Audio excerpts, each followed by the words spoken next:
Mesdames et messieurs, bonsoir et bienvenue dans votre journal de la semaine. À la une de cette semaine, lundi, retour sur la première victoire de la saison pour le Phoenix Toulouse Handball. En effet, les hommes de Joël Da Silva se sont imposés 31-26 sur leur parquet du Palais des Sports. Mardi, nous sommes revenus sur le meeting d'Arnaud Montebourg dans la Ville Rose. Le candidat aux primaires citoyennes est d'ailleurs allé à la rencontre des Toulousains lors d'un stand-up meeting selon ses termes. Mercredi, c'est la grève dans l'éducation nationale qui faisait l'actualité. À Toulouse, ils étaient entre 3200 et 7000 dans la rue. Le salon de l'habitat se tient jusqu'à dimanche, l'occasion jeudi de faire un point sur cette édition. Et enfin un peu de culture avant le week-end. Depuis lundi et jusqu'au 14 octobre prochain, la communauté municipale de santé accueille les œuvres d'Alexandra Laoundine. Focus sur cette exposition un peu particulière. Après un début de saison compliqué qui s'est soldé par 2 défaites en autant de matchs joués, le Phoenix Toulouse Handball devait se racheter vendredi soir sur son parquet face à Créteil. Et après un début de match timide, les hommes de Joël Da Silva sont progressivement entrés dans le match et s'imposent 31-26. Un soulagement pour Valentin Porte, le meilleur joueur de la rencontre. Ça fait vraiment du bien, quoi. Bien au moral, avec un peu d'ambiance, le résultat est là. Je pense qu'on s'est racheté, ouais. Se racheter de leur défaite à Ivry et par là même lancer leur saison, c'était l'objectif de tous les joueurs qui ont vécu un début de semaine difficile. On était vraiment vexés après, comme j'ai dit, ce non-match d'Ivry où vraiment on a eu l'impression de ne pas s'être défendu, de ne pas nous être battus. Donc le début de semaine a été compliqué, mais on a vraiment été sérieux. On a notamment travaillé beaucoup la défense pour essayer d'être compact ce soir, d'être solidaire. Et je crois que ça a payé parce qu'on prend que 26 buts. L'avenir maintenant, c'est la Coupe de la Ligue avec la réception de Cesson. Pour rappel, les Toulousains étaient quarts de finalistes la saison passée. C'est une compétition qu'on doit jouer. On accueille une équipe qui est à notre niveau, je pense, donc il faut une victoire, il faut continuer sur cette lancée. Ouais. En fin de semaine dernière, Arnaud Montebourg était en meeting dans la Ville Rose. L'occasion pour le candidat aux primaires citoyennes de venir à la rencontre des Toulousains dans une ville où Martine Aubry fait quasiment l'unanimité parmi les ténors du parti. C'est une campagne qui ne s'intéresse pas aux notables, aux barons, aux élus, aux présidents de ceci, aux présidents de cela. J'en suis moi-même un, je suis président de mon département. Mais la campagne, c'est les citoyens qui la font. Donc c'est à eux qu'on s'adresse.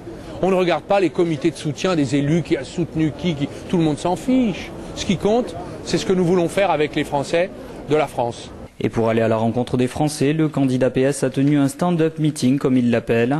Une manière pour le président du Conseil général de Saône-et-Loire de combler un déficit de popularité qui le place loin dans les sondages. Je fais ça tous les soirs dans toutes les villes, parce que nous allons voir les citoyens qui ne vont pas dans les réunions publiques. Nous nous adressons à eux parce qu'ils ont besoin de savoir ce que sont ces primaires.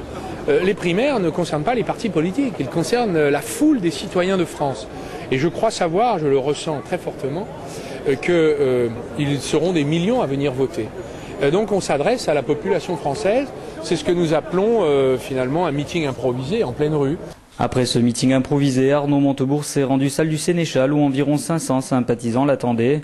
Et après plusieurs prises de parole, le candidat aux primaires a regretté la manière dont a été menée la réforme des retraites et a poursuivi sur l'assurance maladie, la baisse des salaires ou l'Europe face à la crise et à la mondialisation. Il a aussi réaffirmé son envie de se battre jusqu'au bout. Je défends des convictions, des propositions, je défends des solutions nouvelles, innovantes, qui nous permettront de reprendre de la force, permettre aux citoyens de peser politiquement sur les événements économiques et financiers. Alors que pour l'instant, ils en sont le jouet. Ils étaient 3200 selon la police et 7000 selon les manifestants à défiler mardi dans les rues de la Ville Rose pour protester contre les suppressions de postes dans l'éducation nationale. En Haute-Garonne par exemple, aucun poste n'a été créé pour accueillir les 1200 élèves supplémentaires lors de la rentrée 2011. De plus, 21 postes d'enseignants en langue et 18 postes en RAZ ont été supprimés dans le cadre du non-remplacement d'un fonctionnaire sur 2 partant à la retraite. L'école publique ne peut pas être gérée par des chiffres, par la calculette. Nous travaillons avec l'humain, nous travaillons sur l'avenir d'une société. Les enfants ont besoin d'être bien encadrés pour permettre de résorber les inégalités scolaires. Ils ont besoin d'être aidés dans certaines situations. Donc il y a besoin pour cela de personnel spécialisé. On a besoin de pouvoir travailler en petits groupes à des moments donnés. On a besoin des enseignants spécialisés dans certains domaines. Voilà, nous voulons dire tout cela aujourd'hui de manière très très forte.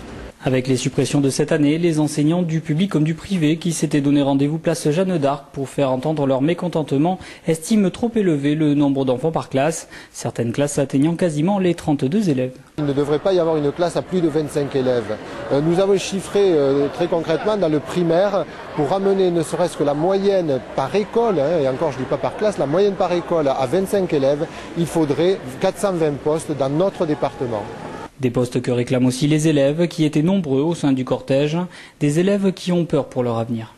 Je pense qu'il ne faut pas séparer ce problème d'un problème général de la société, qui est un problème de manque d'avenir, de manque, je dirais de manque d'utopie et de manque de projets réellement créatifs. Car bien sûr, même certains candidats de gauche ont des projets tout à fait intéressants, mais je pense qu'il y a aujourd'hui une véritable nécessité de changer et d'inventer des formes d'action nouvelles et une société nouvelle.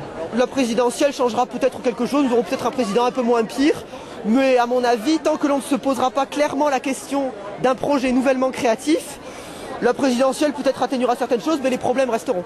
Les manifestants se tournent maintenant vers le gouvernement et n'excluent pas de nouvelles actions en cas de non-réaction. Depuis samedi dernier jusqu'à dimanche, le parc des expositions de Toulouse accueille le salon de l'habitat et du bien-être en ville. Cette année, ce sont plus de 230 professionnels qui vous proposent d'équiper, de meubler, de décorer ou encore de rénover votre maison. Et sur ce dernier point, c'est la surélévation qui attire désormais les propriétaires en quête de place. L'argument principal, c'est de ne pas quitter leur lieu de vie, c'est-à-dire ils sont dans une commune, un quartier qu'ils n'ont pas envie de quitter. Donc le premier réflexe, c'est de vouloir agrandir à l'endroit où ils sont déjà. Ce procédé permet donc d'agrandir votre logement sans avoir ni à déménager ni à quitter votre habitation pendant les travaux. Une solution qui est en plein essor dans la région. Clairement, il y a de plus en plus de demandes. À Toulouse, au centre-ville, en périphérie, et plus l'immobilier augmente, plus on se déplace à l'extérieur. C'est-à-dire qu'on commence à toucher des zones géographiques qu'on ne touchait pas il y a quelques années. Parce que le prix de toute façon des travaux a un certain coût, qui est à peu près 2500 € le mètre carré, et plus vous vous éloignez, moins le prix de l'immobilier va être cher, donc moins ça va être intéressant pour les gens. Actuellement, vu que le prix augmente, de toute façon, on voit que sur la première, deuxième, troisième couronne, un prix de l'immobilier, c'est entre 2500 et 2800 € le mètre carré.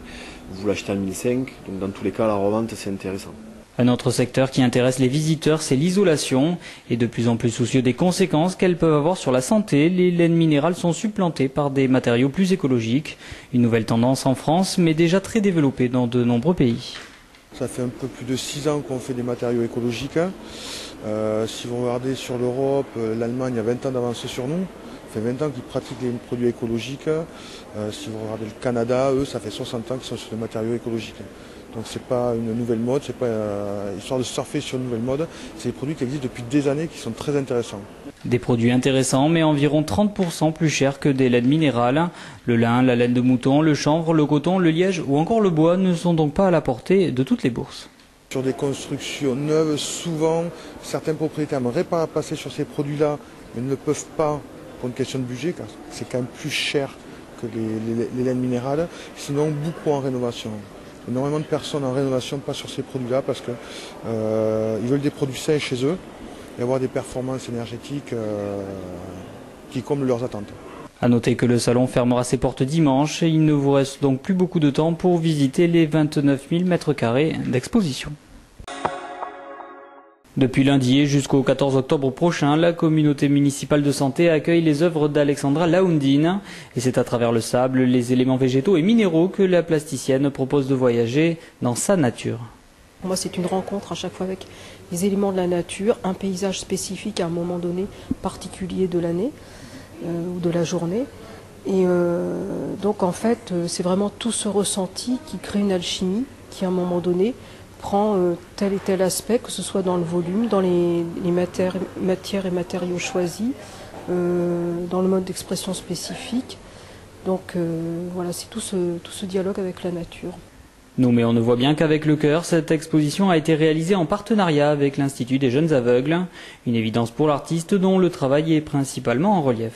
C'est quelque chose qui m'a paru tout à fait logique, du fait de rencontres que j'ai eues en tant qu'artiste avec des malvoyants ou non-voyants, et leur approche très profonde de mon travail, vraiment très particulière, qui allait au-delà de connotations intellectuelles, de connotations pseudo-culturel, il y avait une telle sincérité de leur part que c'est resté gravé en moi. Et donc quand on m'a dit choisissez une association liée à la santé, bon, j'ai dit une association avec des aveugles. Reste que cette exposition est destinée à un public le plus large possible, avec une seule ambition, le bonheur des visiteurs. Ce que je souhaite à chaque fois que je crée une peinture, c'est que les gens se sentent tirés vers le haut, en fait, qu'ils repartent heureux. Et à ce moment-là, je me dirais, bon, j'ai rempli mon devoir.